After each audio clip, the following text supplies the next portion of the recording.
द्वितीय अध्याय। देवताओं के तेज से देवी का प्रादुर्भाव और महिषासुर की सेना का वध। मध्यम चरित्र के विष्णु ऋषि महालक्ष्मी देवता उष्णिक छंद शाकंभरी शक्ति दुर्गा बीज वायु तत्व और यजुर्वेद स्वरूप है। श्री महालक्ष्मी की प्रसन्नता के लिए मध्यम चरित्र के पाठ में इनका विनियोग है। मैं कमल के आसन पर बैठी हूँ।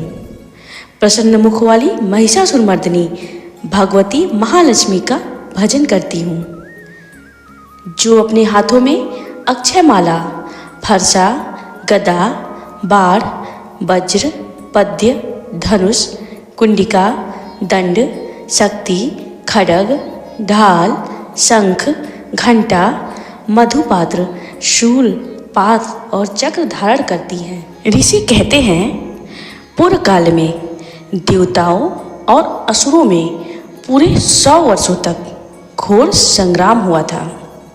उसमें असुरों का स्वामी महिषासुर था और देवताओं के नायक इंद्र थे। उस युद्ध में देवताओं की सेना महाबली असुरों से परास्त हो गई। संपूर्ण देवताओं को जीतकर महिषासुर इंद्र बन बैठा। तब पराजित देवता प्रजापति ब्रह्मा जी को आगे करके उस स्थान पर गए जहां भगवान शंकर और विष्णु जी विराजमान थे। देवताओं ने महिषासुर के पराक्रम तथा अपनी पराजय का यथावत वृत्तांत उन दोनों देवेश्वरों के सामने विस्तार पूर्वक कह सुनाया।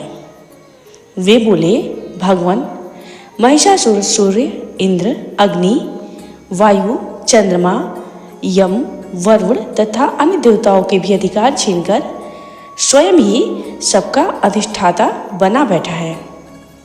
उस दुरात्मा महिष ने समस्त देवताओं को स्वर्ग से निकाल दिया है। अब वे मनुष्यों की भांति पृथ्वी पर विचरते हैं। दैत्यों की यह सारी करतूत हमने आप लोगों से कह सुनाई। अब इस कष्टों का आप निवारण करिए। हम आपके शरण में आए हैं। उसके वध का कोई उपाय सोचिए। इस प्रकार देवताओं के वचन सुनकर भगवान विष्णु और शिव ने दैत्यों पर बड़ा क्रोध किया। उनकी बाहें तन गईं और मुख टेढ़ा हो गया। तब अत्यंत कोप में भरे हुए चक्रपाणी विष्णु के मुख से एक महान तेज प्रकट हुआ। इसी प्रकार ब्रह्मा, शंकर तथा इंद्र आदि अन्य देवताओं के शरीर से भी बड़ी भारी तेज निकला। वह सब मिलकर एक हो गया। महान तेज का वह पुंज जाज्वल्यमान पर्वत सा जान पड़ा। देवताओं ने देखा, वहां उसकी ज्वालाएं संपूर्ण दिशाओं में व्याप्त हो रही थी। संपूर्ण देवताओं के शरीर से प्रकट हुए उस तेज की कहीं तुलना नहीं थी। एकत्रित होने पर वह एक नारी के रूप में परिणित हो गया और अपने प्रकाश से तीनों लोकों में व्याप्त जान पड़ा। भगवान शंकर का जो तेज था, उससे उस देवी का मुख प्रकट हुआ। यमराज के तेज से उसके सिर में बाल निकल आए। श्री विष्णु भगवान के तेज से उसकी भुजाएं उत्पन्न हुई। चंद्रमा के तेज से दोनों स्तनों का और इंद्र के तेज से मध्य भाग का प्रादुर्भाव हुआ।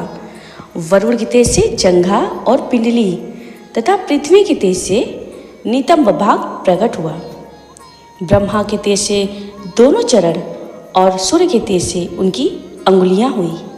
वसुओं के तेज से हाथों की अंगुलियां और कुबेर के तेज से नासिका प्रकट हुई। उस देवी के दांत प्रजापति के तेज से और तीनों नेत्र अग्नि के तेज से प्रकट हुए थे। उसकी भौहें संध्या के और कान वायु के तेज से उत्पन्न हुए थे। इसी प्रकार अन्य देवताओं के तेज से भी उस कल्याणमयी देवी का आविर्भाव हुआ था। तदनंतर समस्त देवताओं के तेज पुंज से प्रकट हुई देवी को देखकर महिषासुर के सताए हुए देवता प्रसन्न हुए। पिनाकधारी भगवान शंकर ने अपने शूल से एक शूल निकालकर उन्हें दिया। फिर भगवान विष्णु ने भी अपने चक्र से चक्र उत्पन्न करके भगवती को अर्पण किया। वरुण ने भी शंख भेंट किया। अग्नि ने उन्हें शक्ति दी और वायु ने धनुष तथा बाण से भरे हुए 2 तरकस प्रदान किए। सहस्त्र नेत्रों वाले देवराज इंद्र ने अपने वज्र से वज्र उत्पन्न करके दिया और ऐरावत हाथी से उतार कर एक घंटा भी प्रदान किया। यमराज ने कालदंड से दंड, वरुण ने पास, प्रजापति ने स्फटिक की माला तथा ब्रह्मा जी ने कमंडलू भेंट किया। सूर्य ने देवी के समस्त रोमकूपों में अपनी किरणों का तेज भर दिया। काल ने उन्हें चमकती हुई ढाल और तलवार दी। क्षीर समुद्र ने उज्ज्वल हार तथा कभी जीर्ण न होने वाले 2 दिव्य वस्त्र भेंट किए। साथ ही उन्होंने दिव्य चूड़ामणि, 2 कुंडल, कड़े, उज्ज्वल अर्धचंद्र, सब बाहुओं के लिए केयूर, दोनों चरणों के लिए निर्मल नुपुर, गले की सुंदर हसली और सब अंगुलियों में पहनने के लिए रत्नों की बनी अंगूठियां भी दी। विश्वकर्मा ने उन्हें अत्यंत निर्मल फरसा भेंट किया। साथ ही अनेक प्रकार के अस्त्र और अभेद्य कवच दिए। इनके सिवा मस्तक और वक्षस्थल पर धारण करने के लिए कभी न कोमलाने वाली कमलों की मालाएं दी। जल निधि ने उन्हें सुंदर कमल का फूल भेंट किया। हिमालय ने सवारी के लिए सिंह तथा भांति भांति के रत्न समर्पित किए। धनाध्यक्ष कुबेर ने मधु से भरा पान पात्र दिया तथा संपूर्ण नागों के राजा शेष ने, जो इस पृथ्वी को धारण करते हैं, उन्हें बहुमूल्य मणियों से विभूषित नागहार भेंट किया। इसी प्रकार अन्य देवताओं ने भी आभूषण और अस्त्र शस्त्र देकर देवी का सम्मान किया। तत्पश्चात उन्होंने बारंबार अट्टहासपूर्वक उच्च स्वर से गर्जना की। उनके भयंकर नाद से संपूर्ण आकाश गूंज उठा। देवी का यह अत्यंत उच्च स्वर से किया हुआ सिंहनाद कहीं समा न सका। आकाश उसके सामने लघु प्रतीत होने लगा। उससे बड़े जोर की प्रतिध्वनि हुई, जिससे संपूर्ण विश्व में हलचल मच गई और समुद्र कांप उठे, पृथ्वी डोलने लगी और समस्त पर्वत हिलने लगे। उस समय देवताओं ने अत्यंत प्रसन्नता के साथ सिंहवाहिनी भवानी से कहा, देवी तुम्हारी जय हो। साथ ही महर्षियों ने भक्तिभाव से विनम्र होकर उनका स्तवन किया। संपूर्ण त्रिलोकी को क्षोभग्रस्त देख दैत्यगण अपनी समस्त सेना को कवच आदि से सुसज्जित कर हाथों में हथियार ले सहसा उठकर खड़े हो गए। उस समय महिषासुर ने बड़े क्रोध में आकर कहा, आह, यह क्या हो रहा है। फिर वह संपूर्ण असुरों से घिरकर उस सिंहनाद की ओर लक्ष्य करके दौड़ा और आगे पहुंचकर उसने देवी को देखा, जो अपनी प्रभा से तीनों लोगों को प्रकाशित कर रही थी। उनके चरणों के भार से पृथ्वी दबी जा रही थी। माथे के मुकुट से आकाश में रेखा सी खींच रही थी तथा वे अपने धनुष की टंकार से 7 पातालों को क्षुब्ध किए देती थी। देवी अपनी हजारों भुजाओं से संपूर्ण दिशाओं को आच्छादित करके खड़ी थी। तदंतर उनके साथ दैत्यों का युद्ध छिड़ गया। नाना प्रकार के अस्त्र शस्त्रों के प्रहार से संपूर्ण दिशाएं उद्भासित होने लगी। चिच्छुर नामक महान असुर महिषासुर का सेना नायक था। वह देवी के साथ युद्ध करने लगा। अन्य दैत्यों की चतुरंगी सेना साथ लेकर चामर भी लड़ने लगा। 60,000 रथियों के साथ आकर उदग्र नामक महादैत्य ने लोहा लिया। 1 करोड़ रथियों को साथ लेकर महाहनु नामक दैत्य युद्ध करने लगा, जिसके रोएं तलवार के समान तीखे थे। वह असिलोमा नामक महादैत्य 5 करोड़ रथी सैनिकों सहित युद्ध में आ डटा। 60 लाख रथियों से घिरा हुआ बास्कल नामक दैत्य भी उस युद्धभूमि में लड़ने लगा।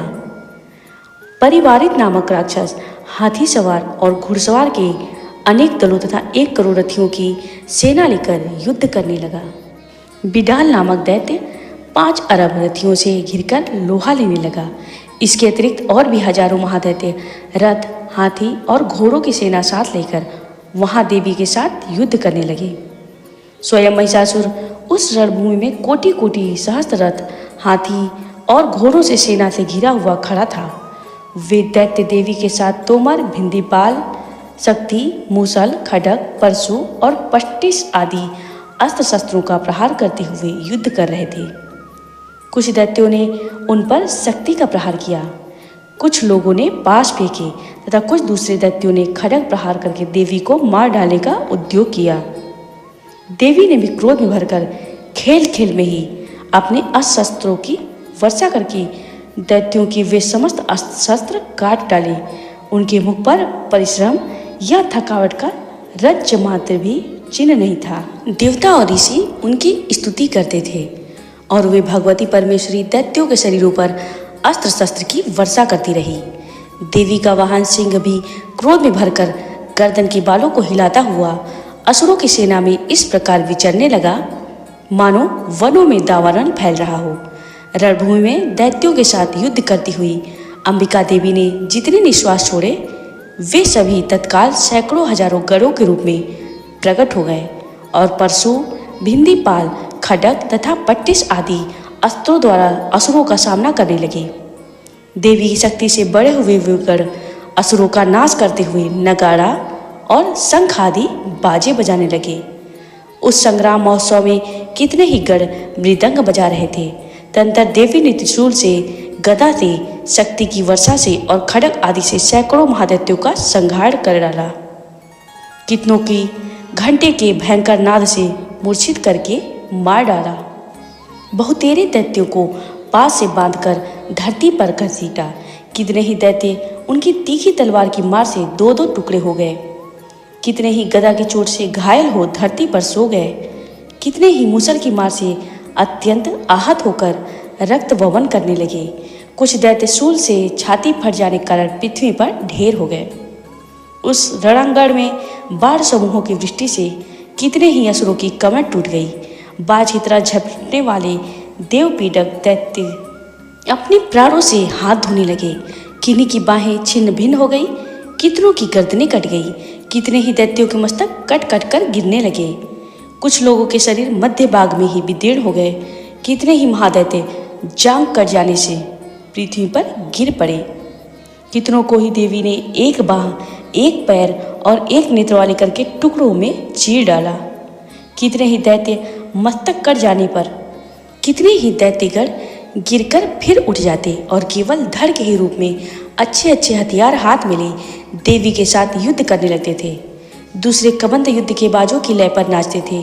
कितने ही बिना सिर के धड़ हाथों में खड्ग, शक्ति और इष्टि लिए दौड़ते थे तथा दूसरे दूसरे महादैत्य ठारो ठारो यह कहते हुए देवी को युद्ध के लिए ललकारते थे। जहाँ वह घोर संग्राम हुआ था वहाँ की धरती देवी के गिराए हुए रथ, हाथी, घोड़े और असुरों की लाशों से ऐसी पड़ गई थी कि वहाँ चलना फिरना असंभव हो गया था।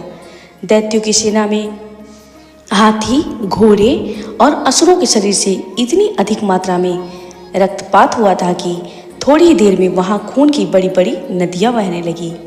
जगदम्बा ने असुरों की विशाल सेना को क्षण भर में नष्ट कर दिया। ठीक उसी तरह जैसे तीर और काठ के भारी ढेर को आग कुछ ही क्षणों में भस्म कर देती है। और वह सिंह भी गर्दन के बालों को हिला हिलाकर जोर जोर से गर्जना करता हुआ दैत्यों के शरीरों से मानो उनके प्राण चुन लेता था। वहाँ देवी के गणों ने भी उन महादैत्यों के साथ ऐसा युद्ध किया जिससे आकाश में खड़े हुए देवतागण उन पर बहुत संतुष्ट हुए और फूल बरसाने लगे।